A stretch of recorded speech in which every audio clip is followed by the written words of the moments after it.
If you really want to customize your RC car by painting a custom livery but feel unsure if it's even worth considering because you're untalented and ungifted, like me, then this video's for you. In essence, I've removed the artistic talent that I don't even have to begin with and replaced it with a tried and tested, fail-safe process, ensuring satisfactory results every time from your very first project. This isn't blunt provocation for the sake of it. I have a lot of respect for all the airbrush wizards out there. Nothing replaces 30 years of experience. The full method is documented separately because it needs structure. There are settings, mask order decisions, paint sequence choices, and failure points that would turn this video into a 2-hour-long workshop if I covered every single detail here. So today I'm doing something different. I'm going to show you the method at work, explain the logic behind the main decisions, and prove the result on a real, clear body shell. Because I personally prefer exacting designs over approximate ones, and as with everything I do for this channel, applying automotive standards to RC platforms, I use a plotter to cut masks, instead of using liquid mask or masking tape. This doesn't add anything else than precision and crisp lines to my designs. I bought this Silhouette Cameo a few years ago, and it has served me well on many occasions. Maybe you know somebody who has one. It's useful for various reasons. Creating masks for RC bodies is one of them. Designing is pretty straightforward with the included software. I use the same foil as used in automotive applications because it is durable, and more importantly because it doesn't soften with the paint solvents. The weeding process is time-consuming, but worth every second later on. You'll see in a minute. For this livery, I want a combination of silver flake, deep blue, fine silver, and rich gold. Because I only want the silver flake to be applied to the deep blue and nothing else, I will start by laying down masks that will be peeled off later before dusting with silver flake, then 6 coats of blue. If you want to know more about the paint booth I have set up, check out the previous video if you haven't already. It only cost me 10 bucks. After the blue has dried, I reveal the next areas to be painted gold. It's important to note that light colors may still appear transparent, even after many coats.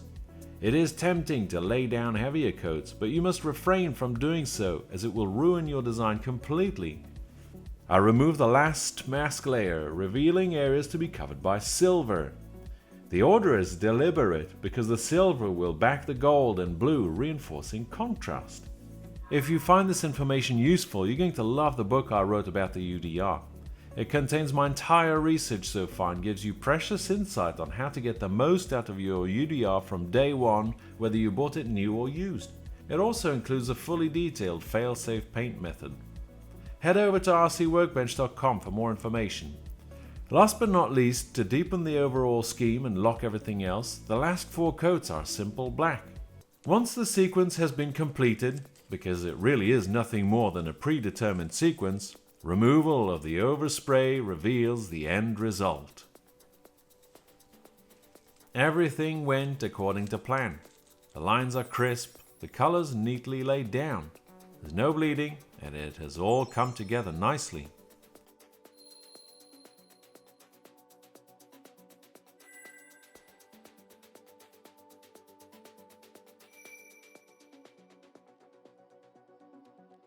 As I said, I'm not an airbrush wizard, so to me this is entirely satisfactory. It's pretty much the result I wanted. The metallic flakes, I find, are very metallic, like they're very thick, and it kind of looks like a, I don't know, Christmas decoration or a bowling ball or something. I don't know, it's a bit odd, to be honest. And as I noticed while I was spraying, because obviously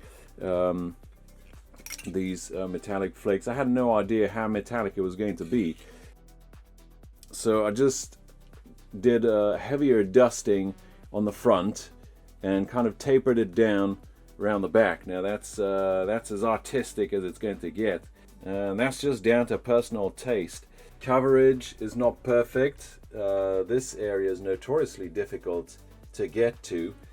These like the fin areas are very difficult to paint correctly.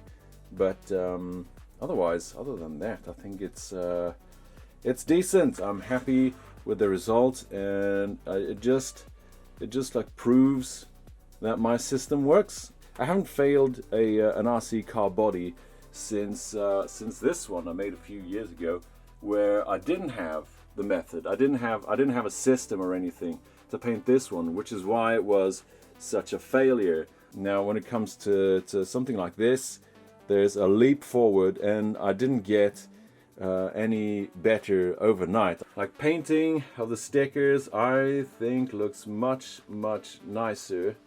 It really gives a very professional look to it, and you can do it with masks and do it yourself, but this just adds a layer of complexity which I enjoy personally.